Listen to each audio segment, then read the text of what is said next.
Hildy's.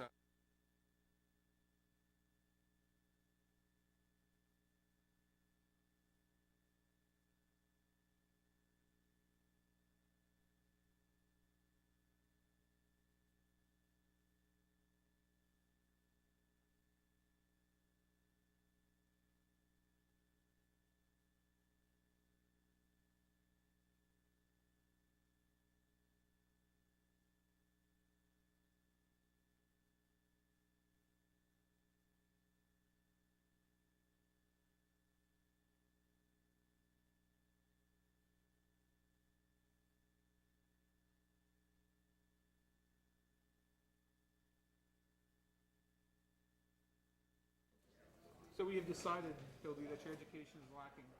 You need to watch The Three Amigos, Blazing Saddles, and Cat Baloo.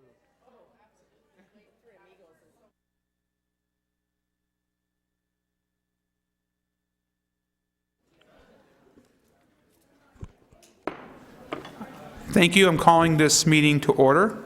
Can you please join me in welcoming Reverend Griff Vautier for the invocation, and please rise. Thank you. Let us pray. Almighty God, our creator and sustainer of the universe, hear our prayer. Once again, our county supervisors convene to do the business of our region. Once again, they turn to you for the wisdom, discernment, and ability to meet the challenges of governing Mohave County in these trying times. As they deal with the various items mentioned in today's agenda, we ask that you grant them superior understanding of the issues involved and guide them to the best solutions that will be of benefit to our county and the future of its people. You have promised in your word that if any of us lacks wisdom, we should ask of God, who gives generously to all without finding fault, and it will be given to us. We now claim that promise for our Mohave County Board of Supervisors. Please grant your blessing upon them in this hour. And we ask these things in Jesus' name. Amen. Amen. Thank you very much, Reverend Vautier. Supervisor Angus, if you could please lead us in the pledge. Please join me in the Pledge of Allegiance. I pledge allegiance To the flag of the United States of America and to the republic for which it stands, one nation, under God, indivisible, with liberty and justice for all. Thank you very much. May I have a motion to call for an executive session to be held December 7, 2015 at 9:30 a.m. or at the conclusion of the regular meeting, whichever is later, for discussion and consultation with legal counsel in accordance with ARS Section 38-431.03, A, subsections 3 and 4, to discuss the items noticed on the agenda with an asterisk. So moved. Second. All in favor? Aye. Aye. And I have been remiss. Supervisor Johnson, do we have you on the phone? Yes, sir. Thank you very much, Supervisor. Item 1, discussion of pending or contemplated litigation claims and demands. Attorney Ekstrom, is there any reason to go into executive session on this item? No, there isn't, Mr. Chairman. Thank you. Thank you very much, Attorney Ekstrom. Item 2, committee and/or legislative reports. I will first start with Supervisor Johnson, who's on the phone. Thank you, Mr. Chairman. We had a webinar on federal regulations that could impact our county. It was put on by the National Association of Counties, and they went over the federal regulations and how they could impact us. Julie Uffner, the Associate Legislative Director on Environment, Energy, and Land Use, went over latest legislations regarding waters of the U.S. The waters of the U.S. is a term currently in the Clean Water Act that defines which waters fall under federal land and regulations and which waters are regulated under state law. In June of this year, the EPA released their final rule on this, which attempted to exempt certain types of ditches. NACO expressed repeated concerns that the proposed definition would impact county-owned and managed public safety infrastructure and asked for the proposal to be withdrawn until a more in-depth consultation process was undertaken. The waters of the U.S. rule has been halted as of right now. Legislation is moving to withdraw the entire rule, but any legislation will more than likely face a presidential veto. Senate Bill 1140 failed to pass the Senate, but Senate Joint Resolution 22 passed by a vote of 53 to 44. The legislation will nullify waters of the U.S. and prohibit regulators from using provisions in the current ruling for future rulemaking. The House passed a similar bill that would withdraw the rule and require agencies to restart the rulemaking process, inclusive of state and local governments. Both House and Senate FY16 Interior Environment and related agencies appropriation bill contain language to withdraw the final rule as well. She also went over the Clean Air Act. October 1st, the EPA released its final ozone rule to tighten the current ozone standards from 75 parts per billion to 70 parts per billion. Based on 11 to 14 data, non-attainment counties will rise from 227 to 350. The number may not be precise since EPA plans to use the 2014-16 numbers. EPA has stated they will work with states on final designation, which will be made in October of 2017. When a decision is finally made, the rule will most likely not be implemented for another several years. NACO opposed the efforts to implement the 2015 ozone standard until the 2008 National Air Quality Standard for ozone has been fully implemented. Tightening the ozone standard has been a controversial due to the potential cost of implementation, which EPA estimates at $1.4 billion. At least 85% of counties in the non-attainment met the current 75 parts per billion standard. Associate Legislative Director for Community Economic and Workforce Development spoke about the DOL overtime pay issue. That's the Department of Labor. The Department of Labor released a proposed rule to amend the regulations under the Fair Labor Standards Act governing white-collar exemption from overtime pay for executive, administrative, and professional employees. This would change the threshold for employers. Yep, I lost my place.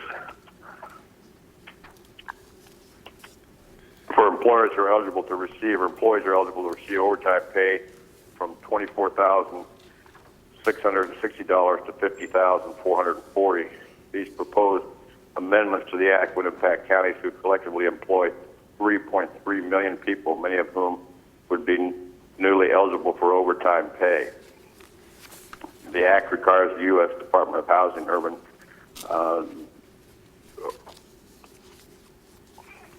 Then they went into the Fair Housing Act, which prohibits discrimination in the sale, rental, and financing of dwellings and other housing-related transactions because of race, color, religion, sex, family status, national origin, or handicap.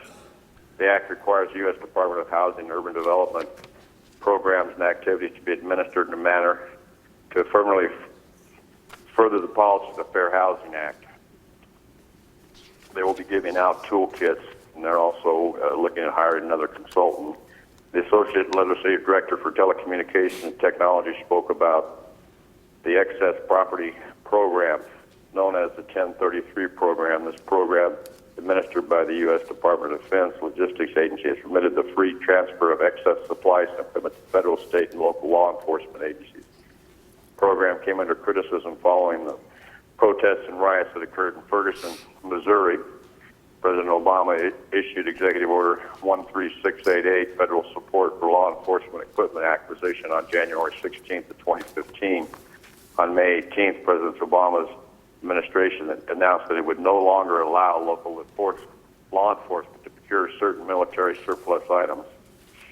The Associated Legislative Director for Health spoke about the federal 340B drug program, which was created in 1992 and requires drug manufacturers to provide outpatient drugs to eligible healthcare organizations and providers at significantly reduced prices. On August 28th, the Department of Health and Human Services issued guidance on a broad range of the 340B program issues, including further clarifying eligible individuals and covered entities under what circumstances 340B discounts can claim. NACO's concern with this is around the provisions regarding outpatient requirements and accessibility to records. This could exclude otherwise eligible justice-involved individuals from the 340B program. The major impact of exclusions in this guidance would be county jails. County correction costs could rise 74%, putting a major burden on our taxpayers. Associate Legislative Director for Finance, Pensions, and Intergovernmental Affairs spoke on the 40% excise tax. State and local governments face a 40% excise tax on employer-sponsored health benefits in fiscal year 18 on coverage above $10,200 for individuals and $27,500 for spouse or family coverage. Cost of this could include contributions paid by both the employer and the employee. The IRS has published 2 notices seeking public comment regarding this, and there are several pieces of legislation currently being processed to try and repeal this provision of the Affordable Care Act. NACO wanted to end the webinar on a positive note by listing 2 executive orders created to help counties and the public become more informed when it comes to regulatory reviews.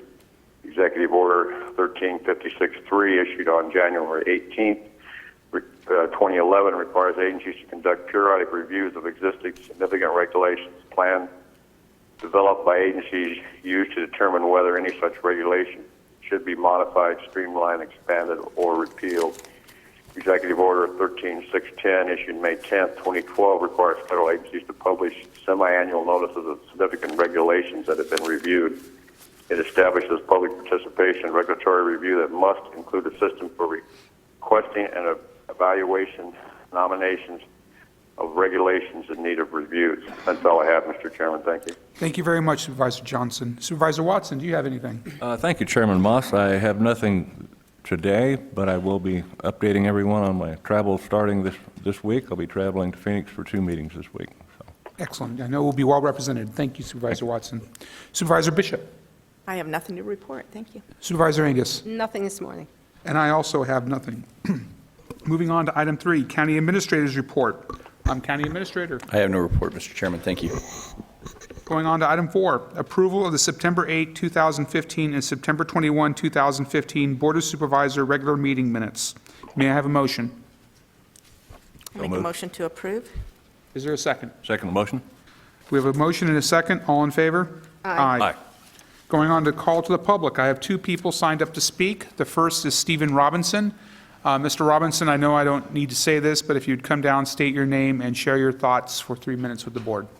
Steve Robinson, Golden Valley, Arizona. First point, I just noticed the shirt I'm wearing, which is one of my favorites. 3 years ago, this would have been illegal to wear and would have gotten me arrested here in this room. Times have changed.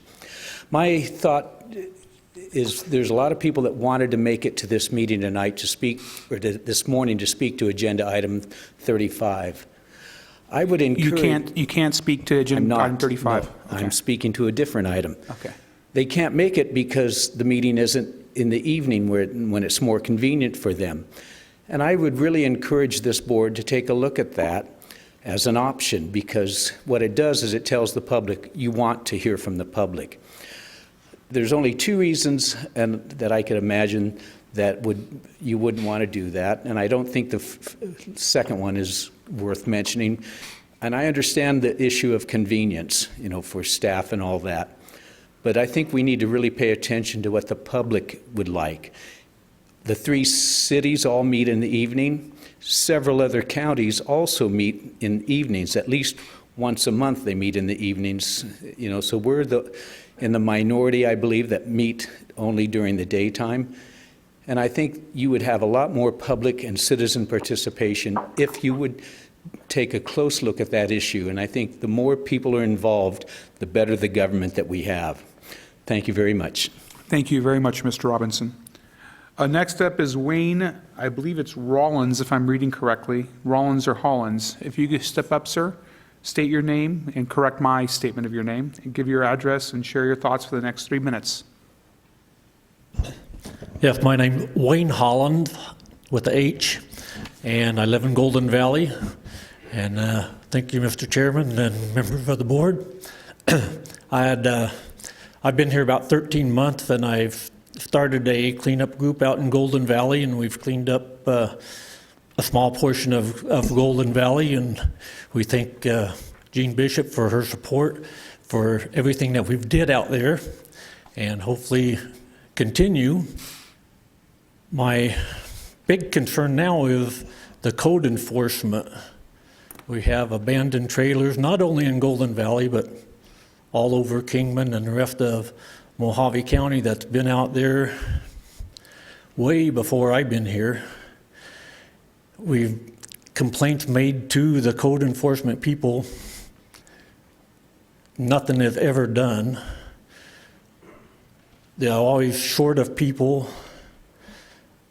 And when they weren't short of people, it's obvious that nothing was done then. So what does it take to get some action taken that you can see has been accomplished?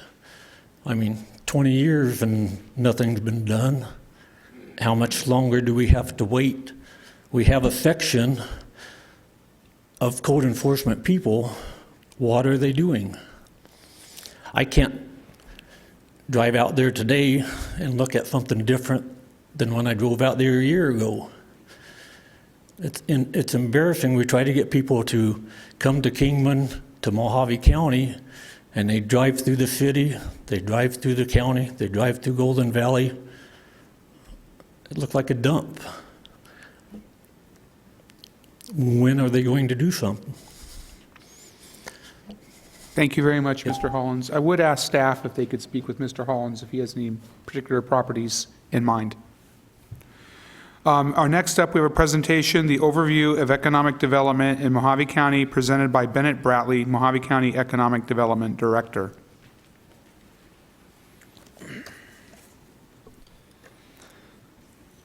Good morning, Chairman Moss, Supervisor Angus, Supervisor Bishop, Supervisor Watson, and Supervisor Johnson.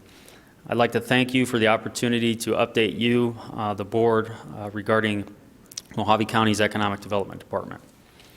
Our focus is to be the regional and state leader in economic development with properly aligned resources and tools. Our priority is to build department capacity, continue and strengthen programs, continue to work with other regional and state professionals, and offer a singular data and services, and act as the point of contact for the county development process. What do we invest? We invest our staff, time, money, research, material, equipment, technology, and partners. We seek out state and local development opportunities. We work with elected officials on regional economic development issues and special projects. We maintain a strong partnership with state and local economic development groups and regional businesses. Who do we reach? We reach site selectors, corporate decision makers, elected officials, state and local economic development agencies, regional business communities, the real estate community, and the general public. I'd like to go over an example of a professional development opportunity that we're working on right now. We have a relationship with the Arizona Association for Economic Development, otherwise known as AAED. AAED is a professional association with more than 450 members. It consists of economic development and workforce professionals, along with community and business leaders from throughout the state of Arizona. And all of these entities support economic development. In 2014, I was nominated or elected to serve on its board representing rural Arizona under a 2-year term. Mohave County and other local cities benefit from direct access to AAD, which gives us at the legislature and the governor's office on economic development issues. AAD advocates for economic development tools and strengthens our ability to to attract and retain jobs. Having a rural leader from Mohave County on the AAD board of directors strengthens its ability to keep its finger on the statewide pulse of economic development. Rural input is key to development of legislative agendas and practitioner training. As a statewide association, it is imperative that there are more than metro view when it comes to economic development. And by having a member from Mohave County in this association and on the leadership team, it ensures that they keep their focus broader.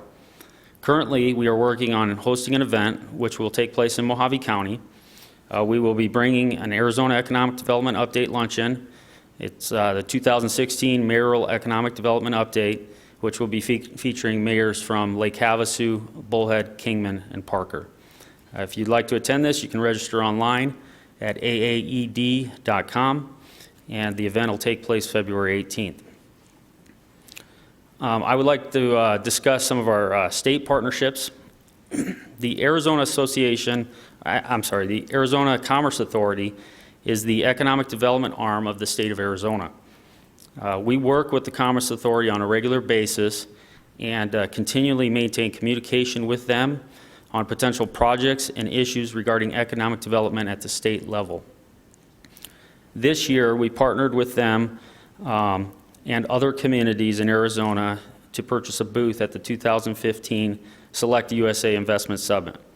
This enabled our county to put material on their booths, and the participants, there was close to 2,600 participants, more than 70 international firms, and including companies and business associates, as well as economic development entities from all 50 states.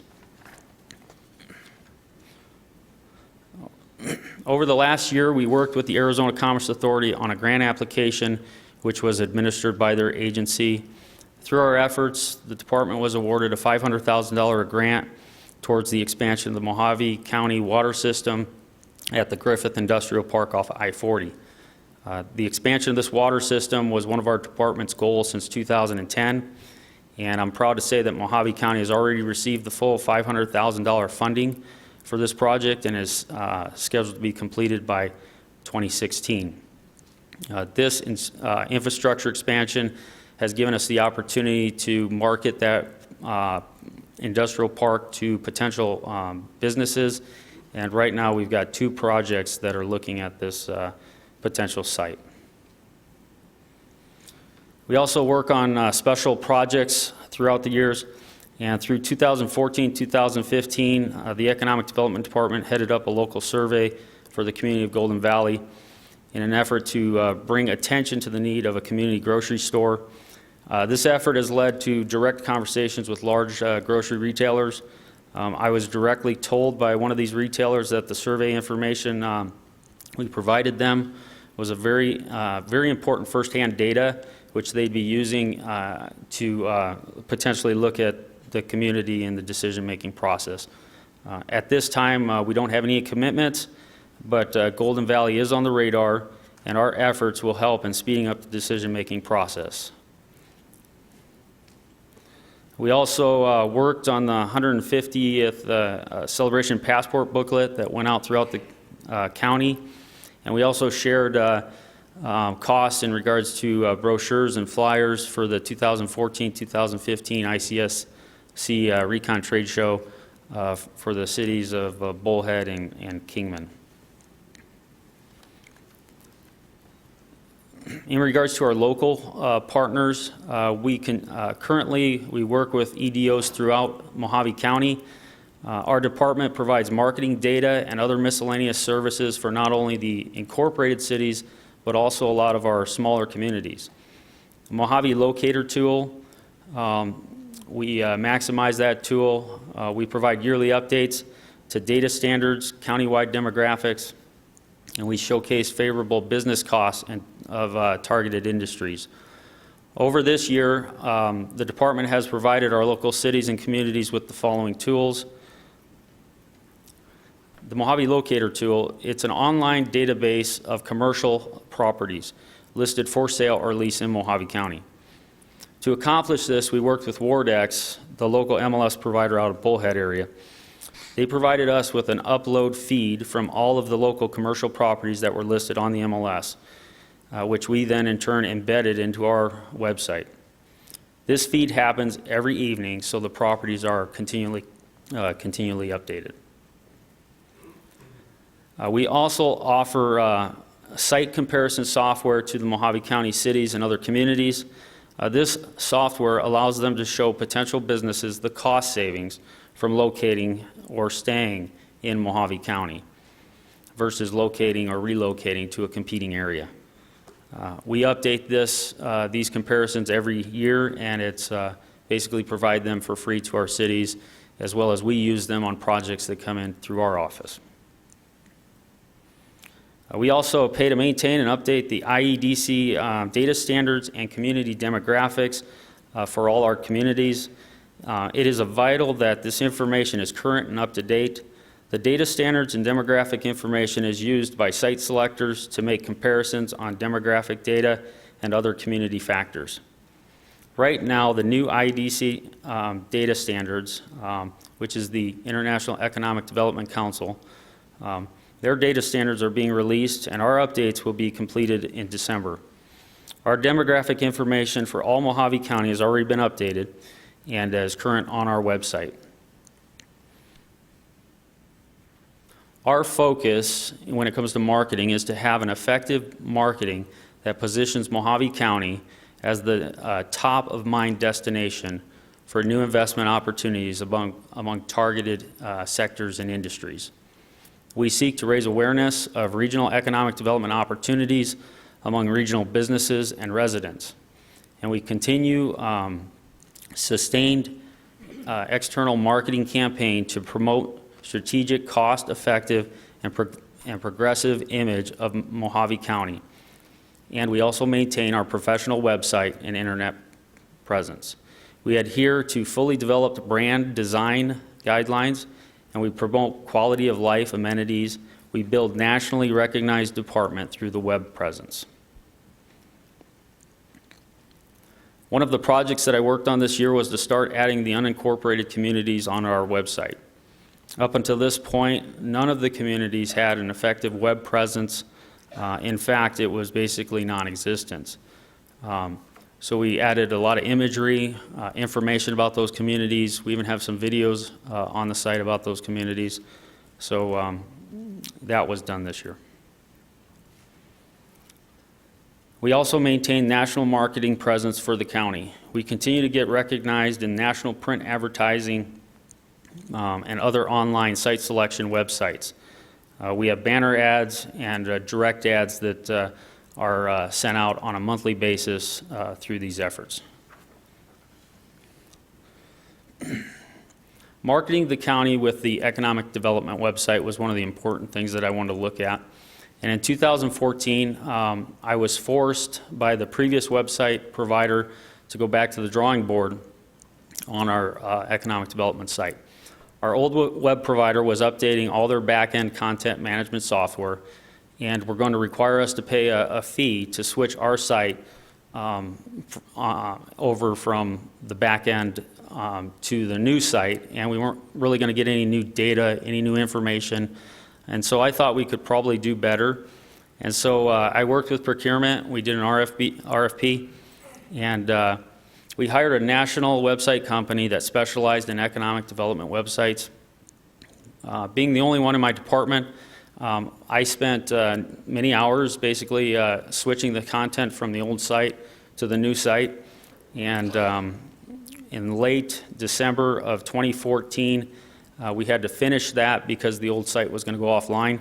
We actually accomplished that, and then in January of 2015, we basically were voted the #1 website that Acronet web provider put out that year, which was pretty impressive.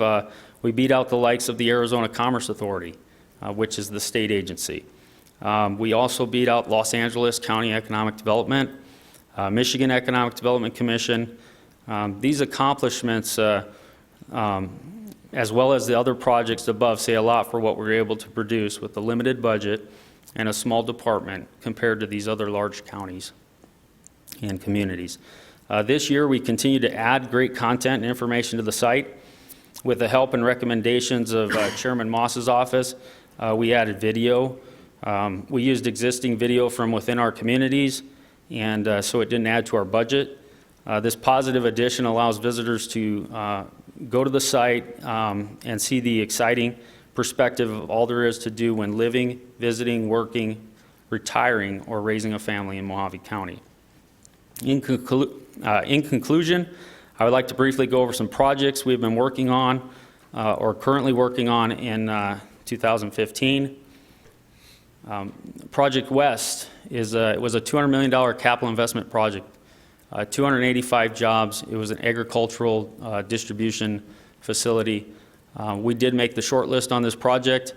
Unfortunately, last month we were bumped off that list to a competing community. Project Tubular is a $10 million capital investment project, 40 jobs. It's manufacturing, distribution, and we are still in the site selection process on this project, and we're still on the list.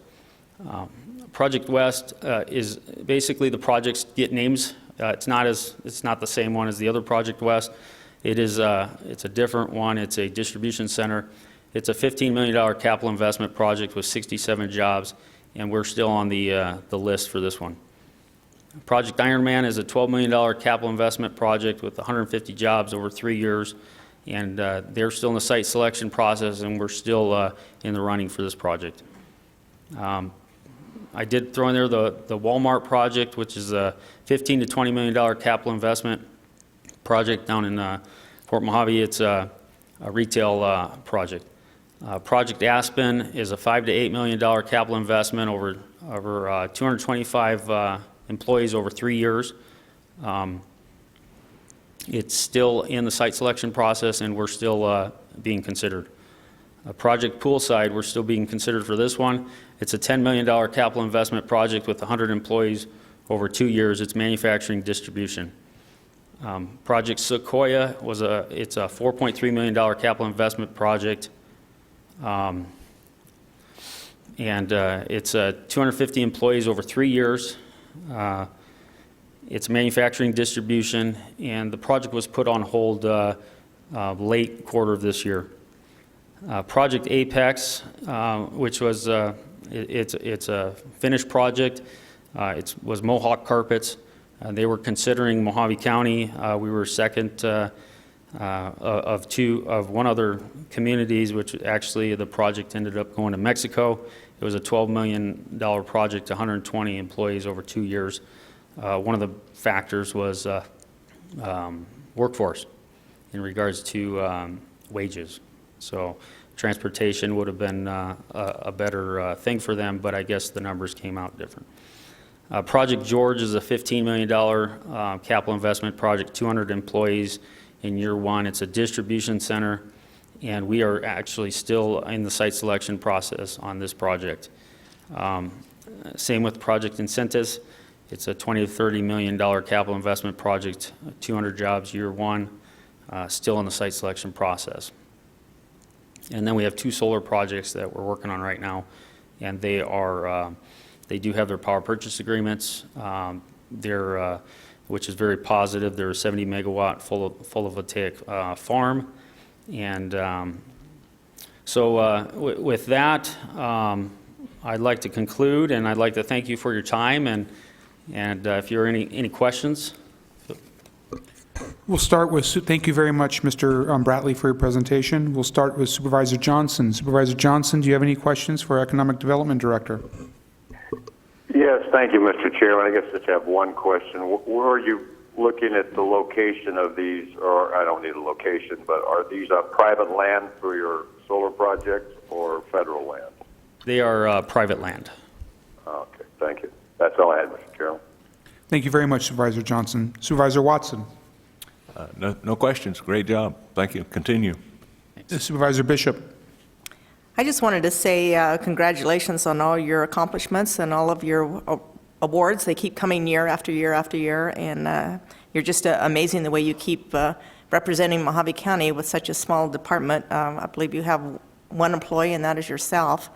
So I appreciate how hard you work, and I especially appreciate the way that you brought in the unincorporated towns into the economic development website, and I know Dolan Springs is very appreciative of what you've done for them, and I think Golden Valley knows that you're working really, really hard to bring a grocery store out, and the information you put together with your survey was very, very helpful, and I think eventually it will bring a grocery store to Golden Valley. So other than that, just thank you for doing your job, for saving us money, and for trying to bring jobs to Mohave County, and I hope you're successful.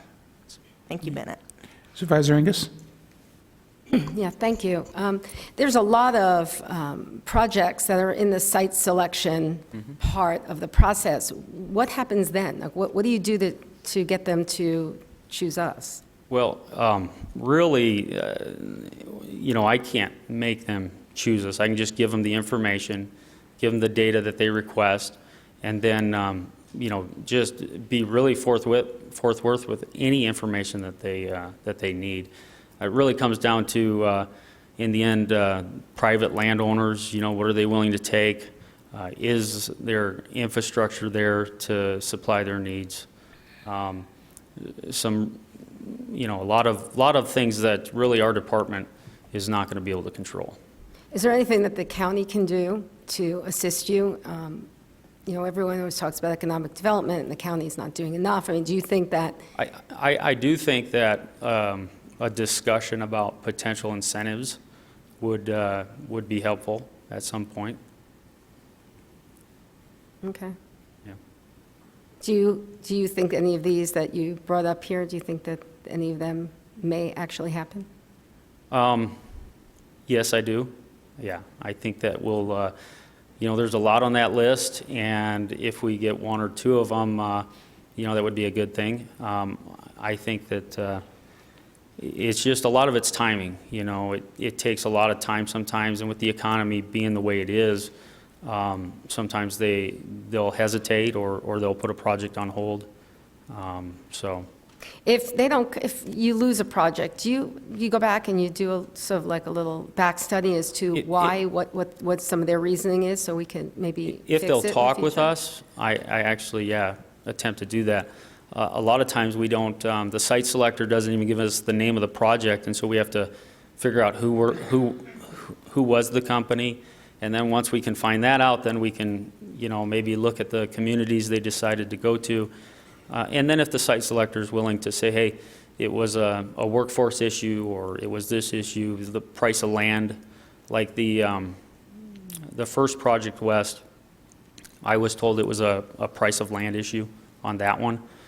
They were looking at another county in Arizona where the price of land was substantially less than the property in Mohave County. It was a private land? Yes. Yeah. Okay, thank you. You're welcome. Thank you very much. Thank you very much, Mr. Bradley. I do appreciate it.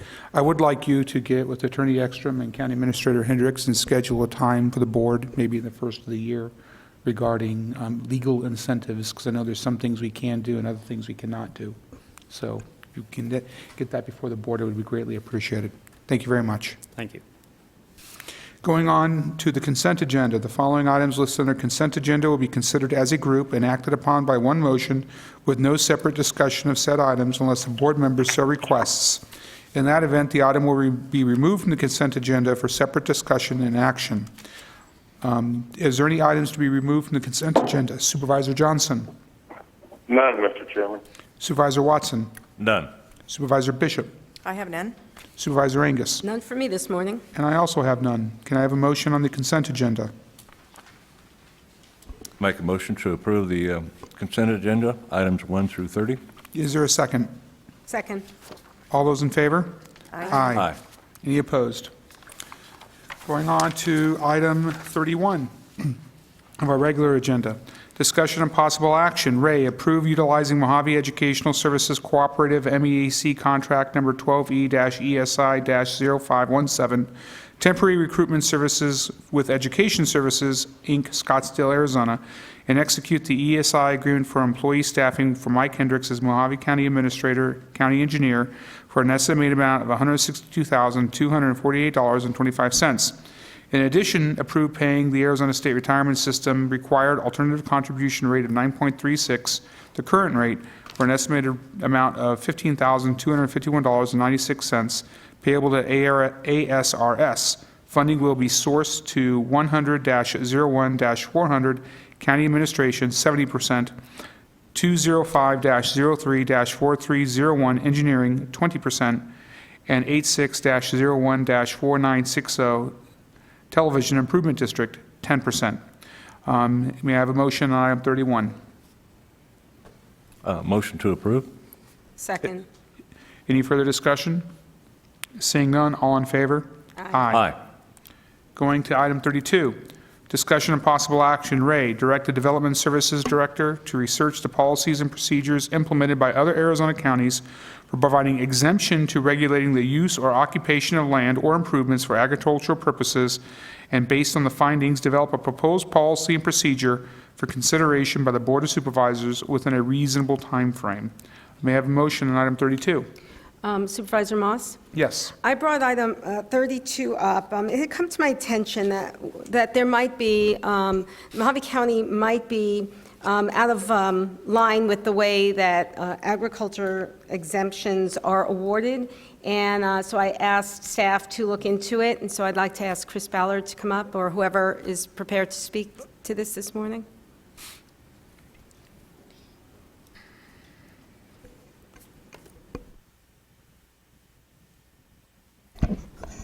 Thank you very much, Mr. Chairman, Supervisor Angus. Supervisor Angus brought this to our attention that other counties have different policies and procedures. And so at her request, we started doing a research, and we found 5 counties that indeed every one of them use the assessor's policy and procedure as a prerequisite to provide agricultural exemption. And I wish to point out that agricultural exemption is in 2 different statutes. One is for the assessor, that regulates the assessor's activities, and that provides a tax break. And agricultural exemption is similar to exemption to the mining companies. It's in the same statutes for us. And there's, the other statute is for that regulates planning, zoning, and development, where basically the statute states that the county shall not make ordinances to regulate the occupation and the use of the property. So what the county has done for decades is that used a program which was self-executing, that we took the word of the individuals, and then based on an affidavit that they're doing agricultural activities, there were no zoning permits required and no building permits. The building permits was a question whether they need building permits, and there was a lawsuit in Yuma County a while ago, and it was ruled by the courts that there would be no permits. However, there was another lawsuit that ruled that was in Maricopa County, that the county can establish policies and procedures to put in place and establish agricultural exemption for permitting purposes. Now, I wish to also say the assessor's procedure is different, and they're regulated by the Department of Commerce. And, but that's the prerequisite in the 5 counties that we looked at, and most of Arizona counties go with that. So if the assessor provides agricultural exemption, then planning, zoning, and development services will follow suit. And that's an option that the board can consider, changing the policy and procedure for the county. And we developed, based on the other counties, we looked at, and we did some research, and there is other conditions in addition to the assessor's requirements. Some other counties use a site plan requirement, site inspections. There's pros and cons to that. There is negatives too, because that can create confusion if the assessor makes a determination and then development services makes another determination based on a site plan or site inspection. It could be conflicting. So, but we are not ready. We don't have a policy and procedure yet. If the board wishes us to proceed with that, we discussed with Supervisor Angus. If the board wishes us to do that, we would be glad to develop a policy and procedure based on other counties, bring the county in line with other counties, talk with our attorneys. There is a lot of issues that our attorneys brought up with existing classifications. And then, could be Prop 207 issues and such. And so then bring it back to the board, and then for further discussion. Okay, just for clarification, the process now is if you have 5 acres or more and you want to get an ag exemption, you go up to your office and you fill out a form, and you say, I swear I have some chickens and I do stuff, and we say, okay, and we give you the ag exemption. And what I've been told is that it's a little bit more complex than that in other counties.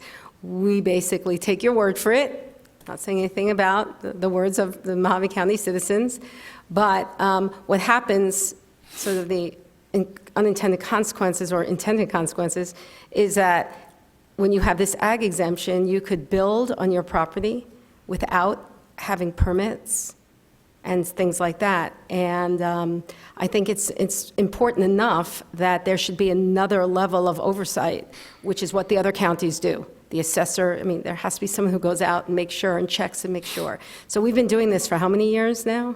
We have been doing it for decades, and people that I talk with in our department, it was done before they came to the county. Right, it's been done for a very long time. Very long So time, that's sort of where we are. So the questions are going forward, going backwards. It's a big it's a big decision to be made, and I'm glad you brought it to the board, and we got to make a decision on how to go forward with this.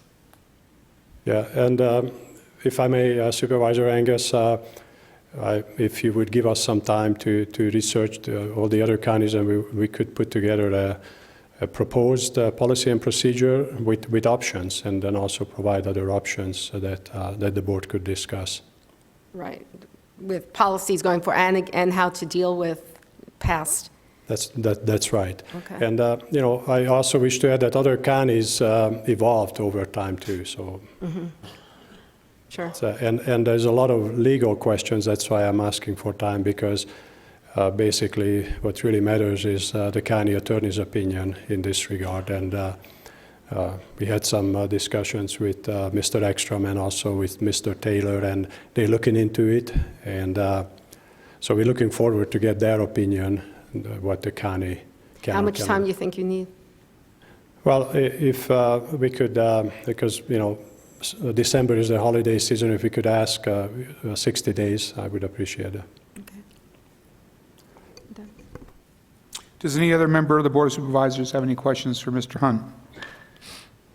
I have a comment, not necessarily a question, but when you put your study committee together, hopefully you'll be looking at existing properties and making some kind of a grandfather clause that'll protect people that are already established, if Yeah. that's possible, depending on the legal ramifications. That's exactly, it's a legal question, and really want to work with the county attorney's office and give them time. There's some court cases on that too, so that they have to look at the court cases how the courts ruled in the past, and that's why I'm asking for a little extra time to get some good opinion. Good, and also a protection for our ranching communities. This is still a big ranching community in Mohave County, so. Absolutely, yes. Thank you very much, and I know you've got a lot of work in front of you for this one, so we'll look forward to seeing what you bring back. Thank you very much. Do we have a motion on item 32 of the agenda?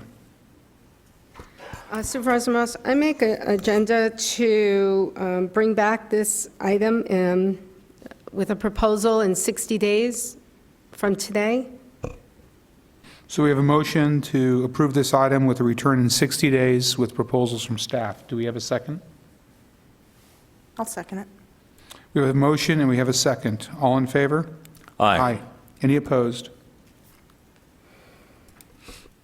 Going on to item 33, discussion and possible action. Ray, direct the chairman of the board to sign and submit a letter to the BLM St. George Field Office in opposition to their proposals regarding the Beaver Dam Wash and Red Cliffs National Conservation Areas, draft amendment in the Resource Management Plan, and draft environmental impact statement. May I have a motion on item 33? Motion to approve item 33? Is there a second? I'll second the motion. Is there any further discussion? Mr. Chairman, Yes, Supervisor Johnson. if this passes, we need to get it up today. I will be signing all this the second we are done with, not the second, within 5 minutes of concluding this meeting. It'll be on the timer. Thank you. Okay. We have a motion, we have a second. All in favor? Aye. Aye. Any opposed? Item 34, discussion of possible action. Ray, adoption of Board of Supervisor Resolution Number 2015-173, opposing the adoption of the Grand Canyon Heritage National Monument Act. May I have a motion? Motion to approve. Is there a second?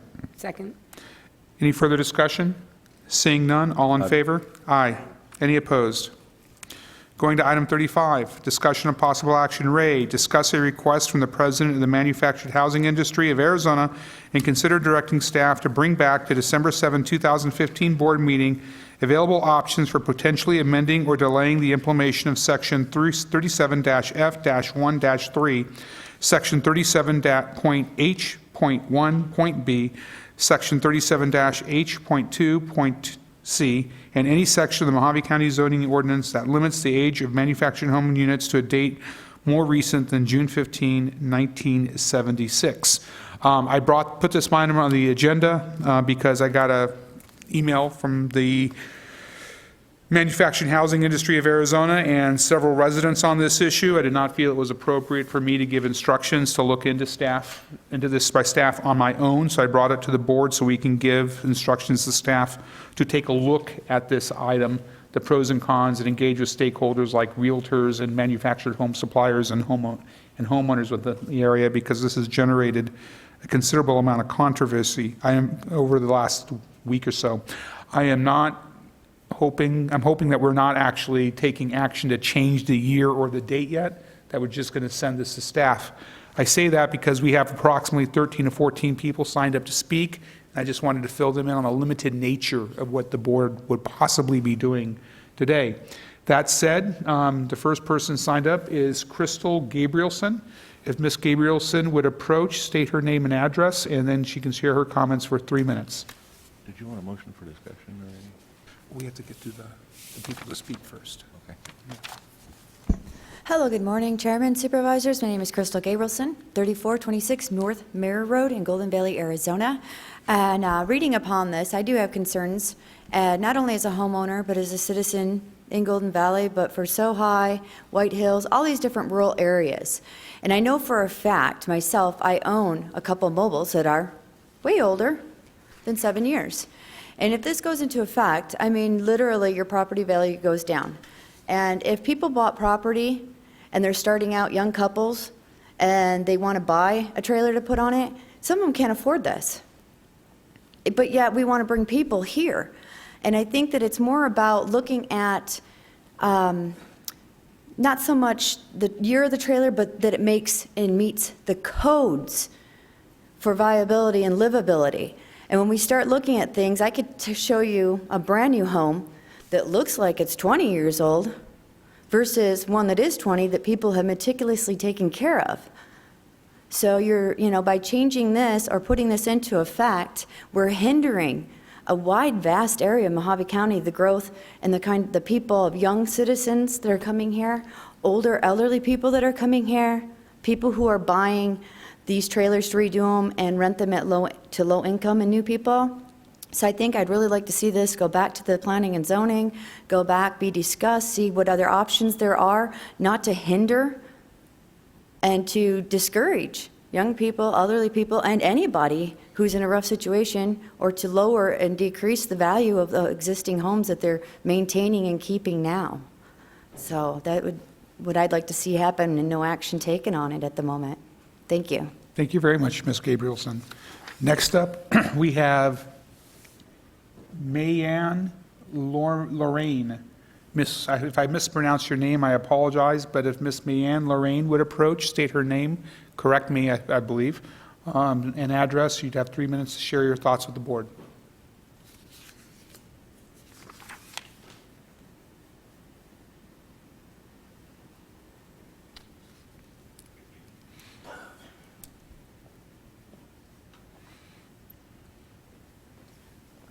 Good morning. My name is Mayanne Lorraine. I live at 1352 South Verity Road in Golden Valley. I'm opposed to putting a different date on mobile homes. The 1976 amendment was due to the federal HUD standards. And the federal HUD standards were due to safety. So I believe that planning and zoning is part of our government that is to look out for our safety, to organize communities so that they're pleasant and livable, and not to overreach the individual's right of equity, ownership, and decisions. We all have rights to make choices. Now, there's young people who rent to own older mobile homes with the hope of maybe moving the mobile home later and getting a newer one when they can afford it. There's older people who can't afford anything else. The choice should be theirs. It should be a safety matter. If the mobile home is to be sold, to be lived in, it should be checked to see if wiring is decent and livable, if flooring isn't caving in, and other items that would affect living conditions. It should not be up to you to decide whether or not somebody can buy or sell a mobile home. I think it'll affect our economy. It's an overreach by planning and zoning, and I am against it. Thank you. Thank you very much, ma'am. Next up is Stephen Robinson. Mr. Robinson. Steve Robinson, Golden Valley, Arizona. I had opportunity to communicate with Mr. Anderson, and I expressed one of the concerns that I understand this item was set to address was the issue about homes being dumped onto parcels of land that are clearly dilapidated and not in quality condition. So while I understand that that's part of the motivation, which I believe is honorable, I think it is a great idea to send it back, and Mr. Anderson said he would be willing to work with planning and zoning to come up with some ideas and regulations and other issues that would help to protect the community while not making an undue restriction on age of homes. It was pointed out that Bullhead City passed a 2-year ordinance or restriction, and he did accurately point out that the HUD standard says the county cannot have a standard different than what HUD puts out there. So I think that's something we should look at within planning and zoning and within the legal department. Would this age restriction be a violation of the federal guidelines, which I hate having them, but they are there. Thank you very much. Thank you very much, Mr. Robinson. Next, we have David Sexton. Mr. Sexton, if you would approach, state your name, address, and share your thoughts with the board for the next 3 minutes. Thank you, sir. My name is David Sexton. I live at 3849 North Mobile in Golden Valley. I'm a recent immigrant from a socialist nation to the west of us called California. I lived there back when it was the 8th strongest economy in the world. Now it's like number 41 economy in the United States. They've regulated themselves into oblivion and into a third world status.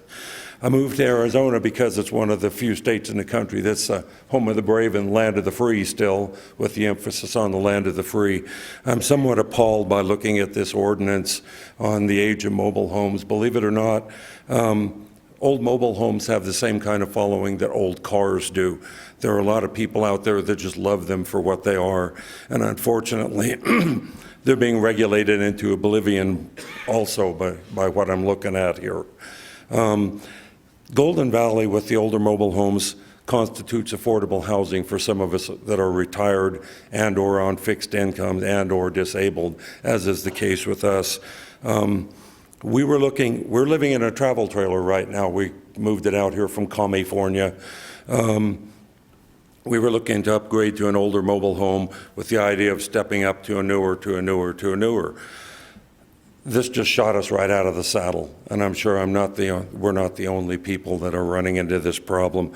We were looking to buy a 1984 for $3,000, move it onto our property. That just went right out the window. Some people can afford to go out there, throw $50,000 to $100,000 down for a new mobile home. Some of us can't. Some of us are stuck with what's available.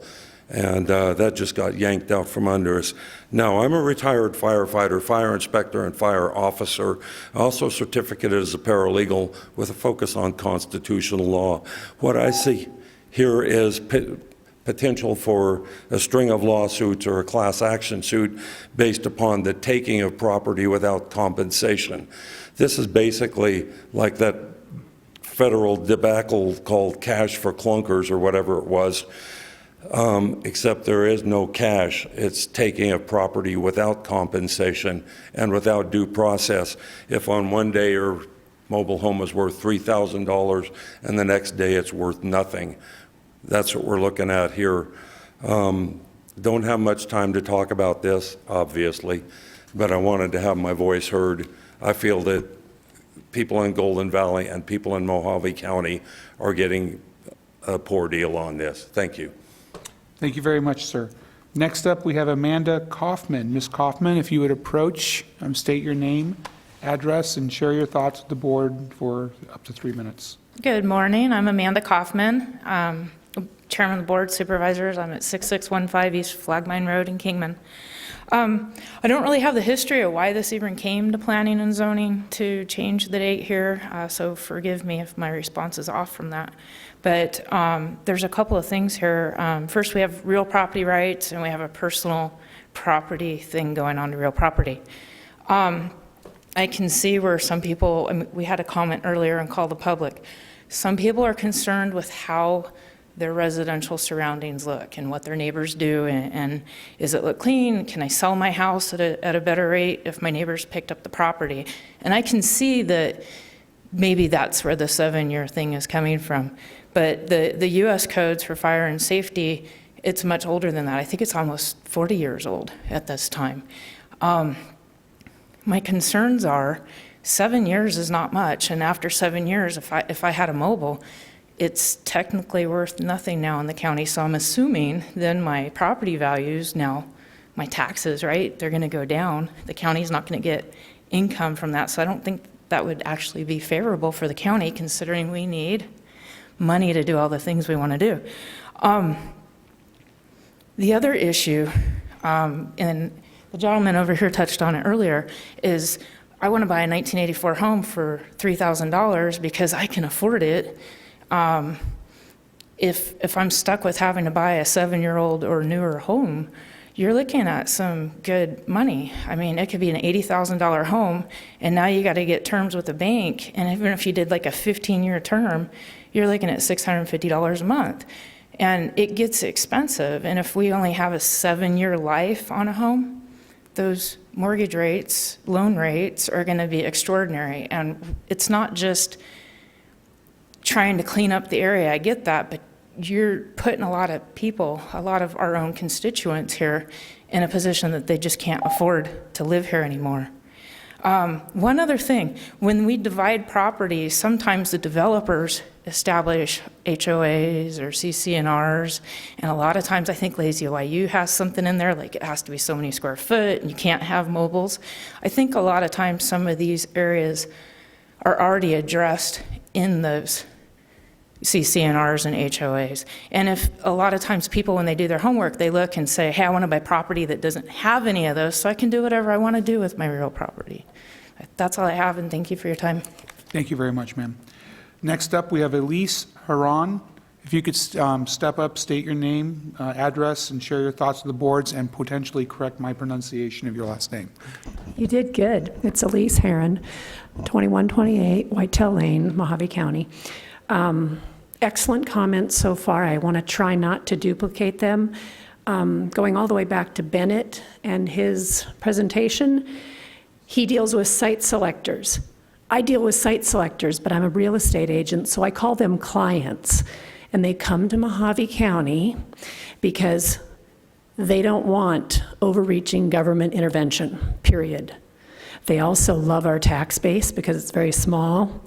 They like our cost of living, and a huge percentage of them are escapees from California.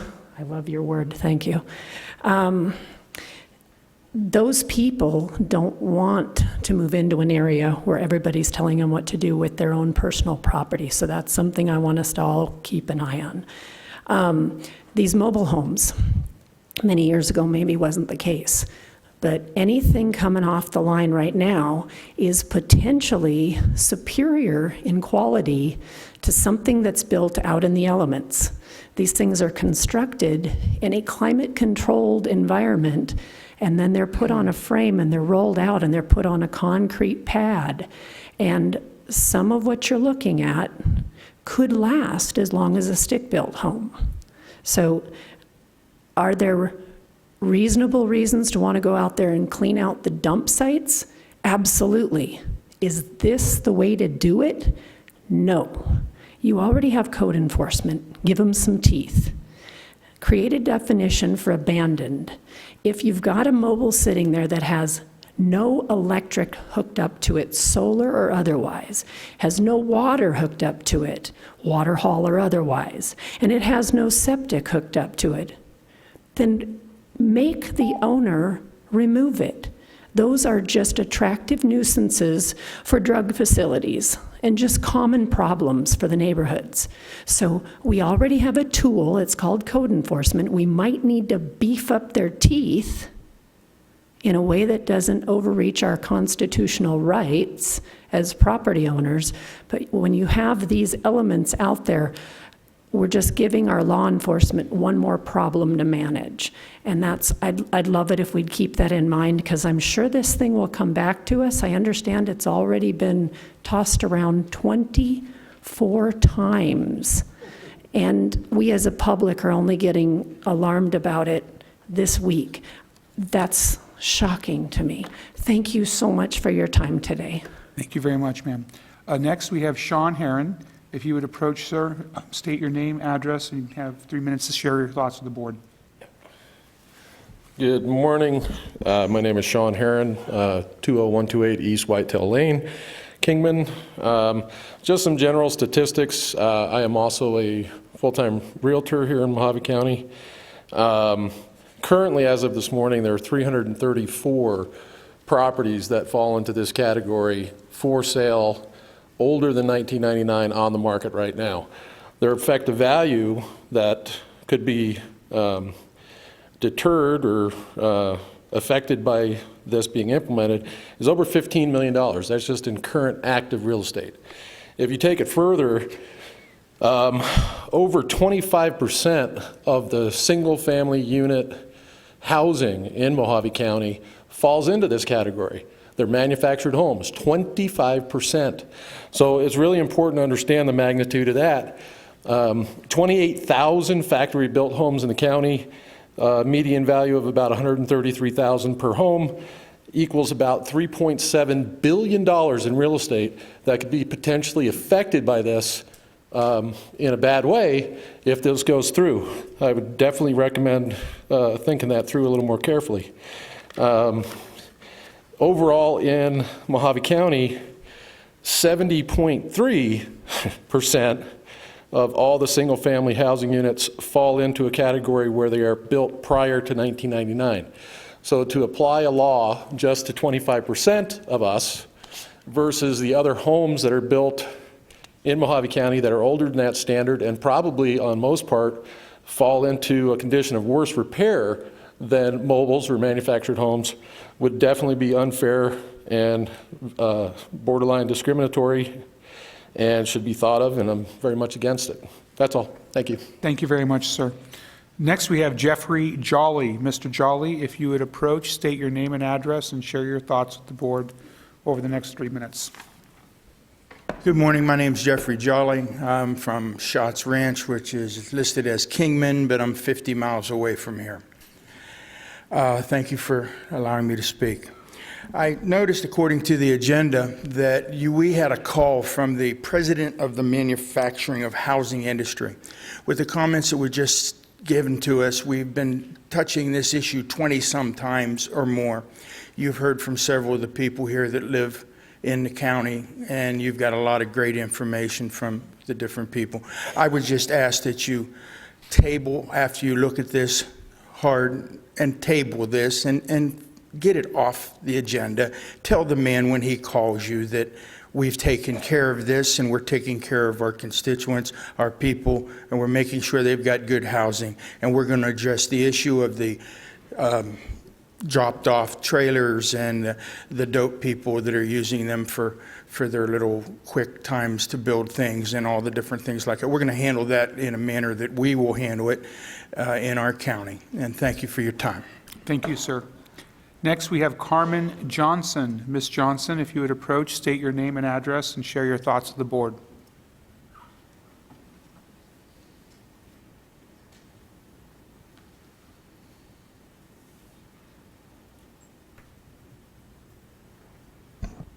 Good morning, Mr. Chairman, Supervisors. I've also come here to speak on the article, or item 35. I am a resident of Golden Valley, 1162 South Drake.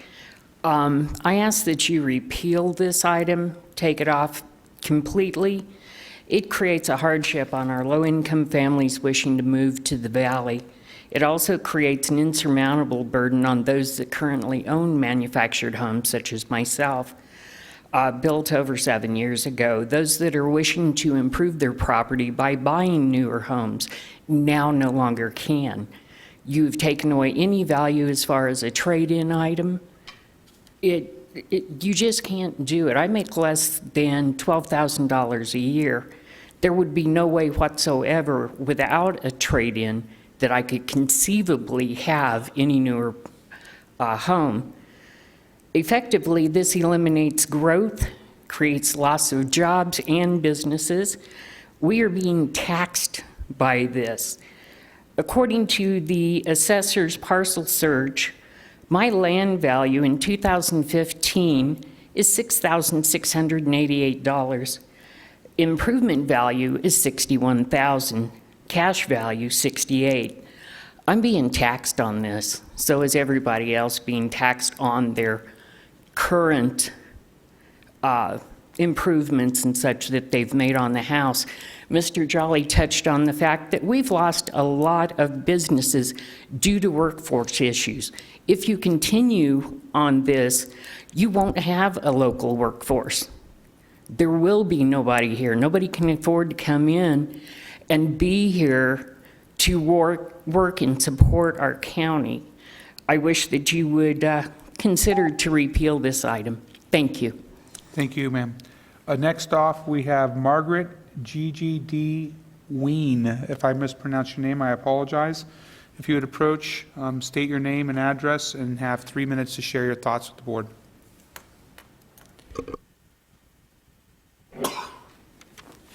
Good morning, Mr. Chairman. Good morning, ladies and gentlemen. I'm Margaret Ween. I live on West Christa Circle in Golden Valley. This is possibly the most ill-conceived, outrageous, ambiguous piece of ordinance that I have seen, and I spent 18 years sitting as a volunteer on a zoning board. What this is doing, technically, is seizing control of the homes of the people in Golden Valley and other areas, homes that they've paid good money for, they've maintained meticulously, they've upgraded. All right, we can't trade them in. We can't sell it. We can't even give it away and have it moved off our property and set up on another property. Hello. Now, that is called condemnation. It's condemnation. It is destroying the value of our property. We no longer have property of any value. You've destroyed our assets. However, you still want to collect taxes on them. You can't have it both ways. It's a shell game. You can't say the property is worth nothing, the house, and then say, Oh, yeah, but we're going to put a value on it, and we're going to tax you on it. You can't get rid of it. You're stuck with it. This is unfair. You're going to kill business, and that business is the mortgage industry, manufacturing home industry, construction industry, insurance industry. There are going to be ramifications all over the place in this thing. Please repeal it. Do not go further with this thing. You're going to destroy all the valley and other areas. Thank you very much. Thank you, ma'am. Thank you, ma'am. I believe that concludes our request to speak portion of the meeting. May I have a motion on item 35 from the board, or further discussion, whatever the pleasure of the board may be? Motion for discussion. I'll second Certainly. that. All in favor? Aye. Aye. Thank you, Chairman Moss. I certainly think that this should be sent back to the Planning and Zoning for readdressing. A number of issues that are very concerning, and much of my district entertains these types of residences, as with District 4, Ms. Bishop. It's very concerning to us to see this happen. I'd like to send it back to Planning and Zoning for further refinement, or as it was mentioned earlier, possibly even repealing it. We need to certainly look at how this would apply to the previous legislation in 207 and what the liability of Mohave County would be entertained. And that was certainly a giant portion of my concern. Thank you very much, Supervisor Watson. Does anyone else have any comments? Supervisor Bishop? Mr. Chairman? I'll take you after Supervisor Angus, Supervisor Johnson. I'm just working my way down the line. First off, I wanted to read an email I got early this morning from a constituent, and that constituent's name is Lori Barthow, and she's the county manager for Chicago Title. Ms. Barthol writes, "Good morning, Supervisors. I'm writing out of concern over the below article that appeared in the Kingman Daily Miner last Friday. It is my understanding that you will be discussing this matter at your meeting this morning, and I'd like to get my opinion to you before it comes up on the agenda. I was very surprised to read this article on Friday. I had not heard anything about the idea of a proposed ordinance against manufactured homes older than 7 years. While it is certainly commendable to take action against blight, I simply don't agree that a 7-year-old mobile is an eyesore. While I understand that this new ordinance doesn't mean that all 7-year-old mobiles will have to be torn down, it's my distinct understanding that the article that they cannot be moved or traded, and that has got to impact property value. This has a negative implications on sales, which is only bad for the homeowner and bad for the realty community, not to mention what this does to the mobile home dealers. The minor article indicates that P&Z subcommittee has been working on this ordinance since July 2013. I can't help but be curious as to why this subcommittee didn't reach out to any of the relevant stakeholders, particularly the mobile home dealers and the realtor associations. To some, 7 years is just way too short an age to be considering such a restrictive and arguably punitive action, particularly when no one in the manufactured home and or real estate communities seems to have been aware of this is what the county intends. I urge you to reconsider this matter and at least let the public have a say. Respectfully, Lori Barthel." So, with that being read into the record, I have a statement that I wanted to read into the record that I prepared, and it states that it's a little bit of history and a little bit of my personal thoughts, but the Planning and Zoning Commission is an advisory board to the Board of Supervisors and is one of our most valued resources with regard to development of our communities. I personally appreciate the fact that the commissioners serve without compensation as they dedicate many hours of time and expertise to Mohave County. Issues come before the commission that are complex and controversial, and they make their best recommendations to the Board of Supervisors. But the Board of Supervisors, we, have the ultimate legislative body charged with the making of the final approval, which we did in this case unanimously. After speaking with a constituent in Dolan Springs on last Thursday on the 5th, I asked the county administrator to place this item back on the agenda and bring it back for discussion and reconsideration. I've since received numerous valid complaints, and I've also met with the manufactured group on the 10th. You know, the zoning ordinance updates were placed on our website to give adequate time to review, and the last thing I wanted to do was cause confusion or financial hardship to my constituents. Each commissioner and supervisor did a self-study of the 250-some pages, and we put our stamp of approval on the document at the previous meeting, not realizing the unintended consequences of this 7-year time period. I would therefore like to see a motion to send this ordinance back to the Planning and Zoning for reconsideration and extending the time period from 7 years to at least 20 years. So with that being said, I'm sorry that this came to us like this, but I think we can fix it, and I think if we can send it back to the board, that they can come up with an alternative way to fix this zoning ordinance and make it easier for our constituents. And I just want to throw it out there. I've heard comments that obviously the Board of Supervisors do not live in mobile homes. Well, I'm here to tell you that I lived in a mobile home in Chloride for 20 years, and it's just as nice today as it was the day I bought it. So I do understand, and I do want to see this ordinance changed. So that's that. Thank you very much, Supervisor Bishop. Supervisor Angus. Thank you, and thank you for everyone who came to speak on this. I think this is a really misguided ordinance, and if it were up to me right now, I just think we should just take it off, not even waste time putting it back.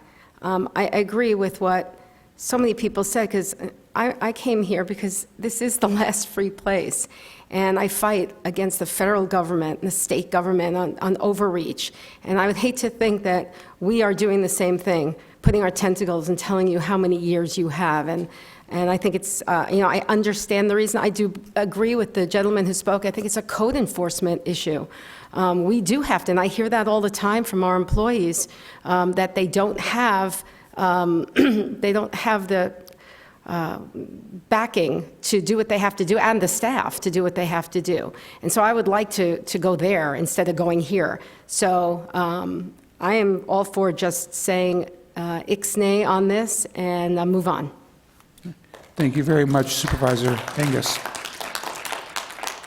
Supervisor Bishop, I'm sorry, Supervisor Johnson. Thank you, Mr. Chairman. Can Ms. Ballard come up and answer some questions? Christine Ballard, can you approach? I believe Supervisor Johnson has some questions.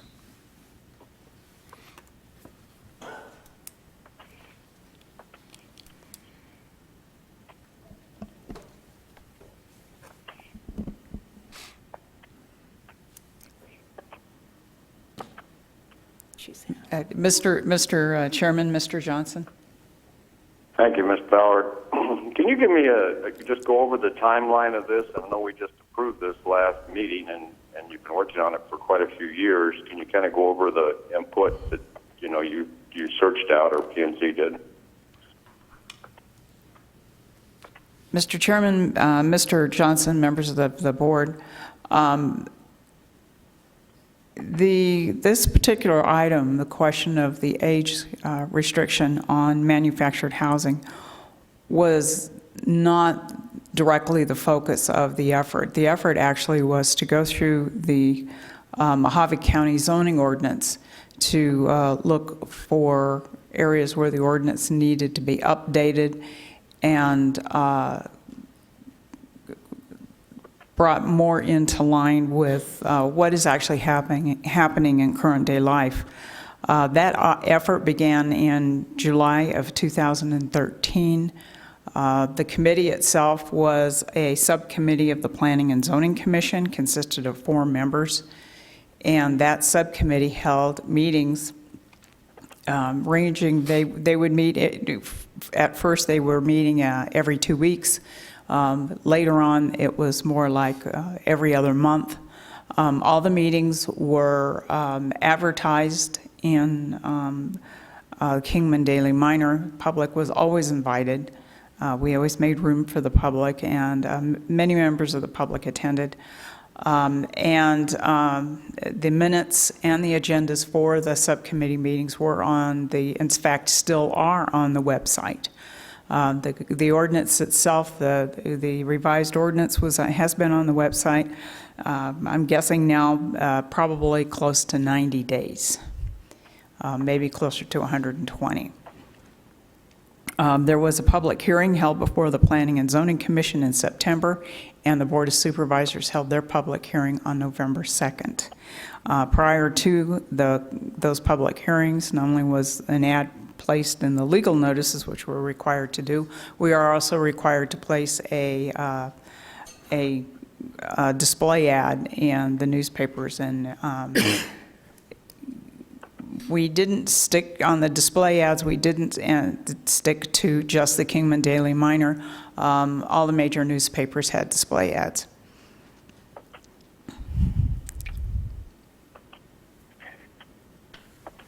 Is that the total?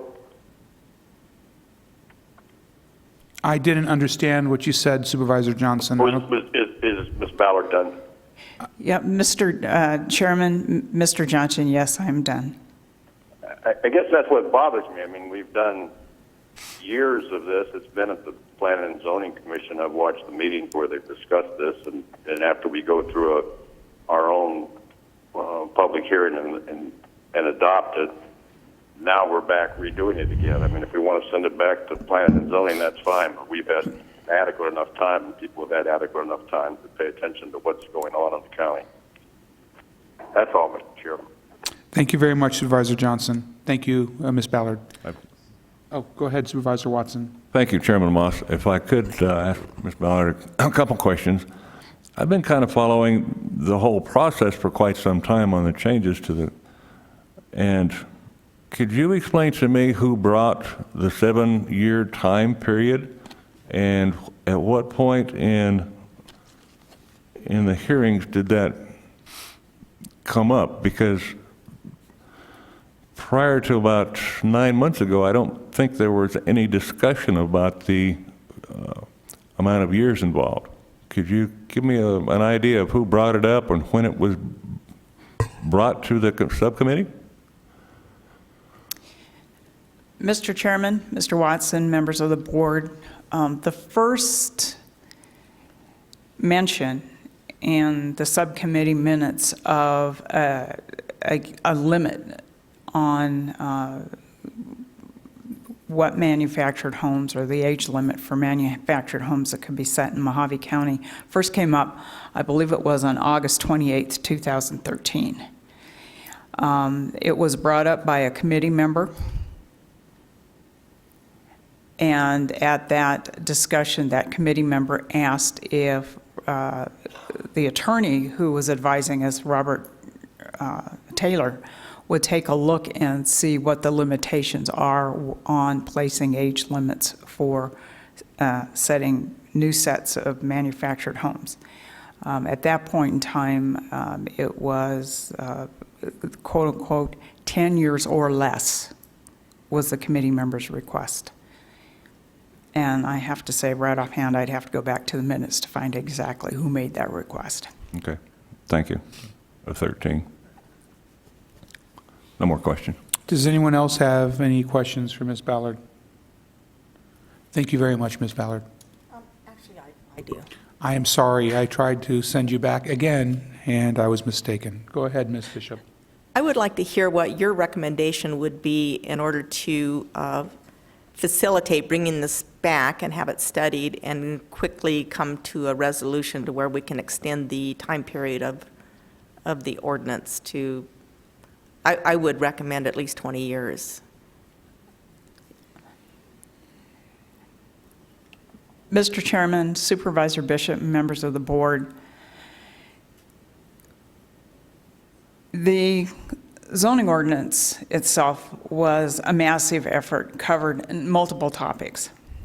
And given that we have one topic that is causing the public distress, it seems to me best to send that topic back to the Planning and Zoning Commission. It's the Planning and Zoning Commission who is legally in state statute based with the responsibility to make recommendations concerning land use regulations and land use plans to the board.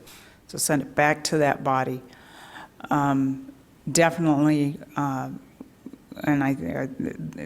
development services, and I will ask that both the commission and the board do the same, kind of open your ears, listen to what the public has to say, and look for a solution in this. The committee members did have concerns when they set the date. And you've heard many of the concerns on the opposite side today. And by the way, I do want to thank both Supervisor Moss and Supervisor Bishop. Supervisor Bishop is the supervisor who initially contacted us on this, so I certainly appreciate her efforts. And I appreciate Stephen Moss putting it on the agenda so it can be discussed further. Okay, Chris, can you give us some kind of a time frame that it might take to send this back and come back with a resolution? The reason I ask this is because mobile home dealers have used mobile homes on their lots that they're trying to sell, and this is going to kind of put everything on hold until the commission does come back with an opinion and we approve that. I'm trying to think right now. Right now, we are doing the department in preparation for giving some information to the commission is doing two things. So first of all, we're listening, and people are sending me emails like they're sending you emails, and we're definitely collecting those emails and going to be forwarding those to the commission for their meeting on December 9th, just to broach the topic. Without, not trying not to shorten our time frame, because we're also on the second effort. We are also talking to the manufactured home industry and talking to them about basically alternatives that would be more acceptable to them. So trying not to strap us too much. Ideally for us, get it to the commission in February. I think probably for the manufacturers, they would appreciate it if we could get it to the commission in January. We'll try. We'll shoot for January. At best, we may only be able to make February. Okay, thank you very much. And at this time, I would actually like to make a motion to send this ordinance back to the Planning and Zoning Commission for reconsideration of extending the time period, or as Supervisor Hildy stated, maybe just leaving it the way it's written with the pre-HUD. Motion to discuss? I'll take that as a motion in a second. We're in discussion now. Okay. Go ahead, Supervisor. Is it can we as a board today, can we just say to take this section out of the ordinance today? Do we have to go through all of this? Bringing it back, we're tasking planning and zoning with a lot of stuff in the next couple of months. And being that with what Supervisor Bishop just said about the uncertainty in the market, if we can do anything to alleviate that today, I think we should do it. Mr. Chairman? Yes, Supervisor Johnson.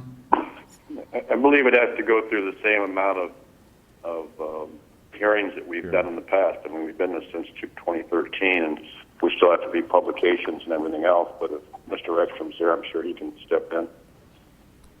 Mr. Chairman, that's correct. It has to go through the process. We ought to look and see if there's a way to postpone enforcement pending the process. That's something we can do for you. You anticipated my comment, because even if we don't repeal it, we could direct staff to suspend enforcement pending it coming back from P&Z. That was my thought. I like that. Okay. Can you amend your motion, Supervisor Bishop, to include directing staff to suspend enforcement until such time as the issue is brought back to us from Planning and Zoning?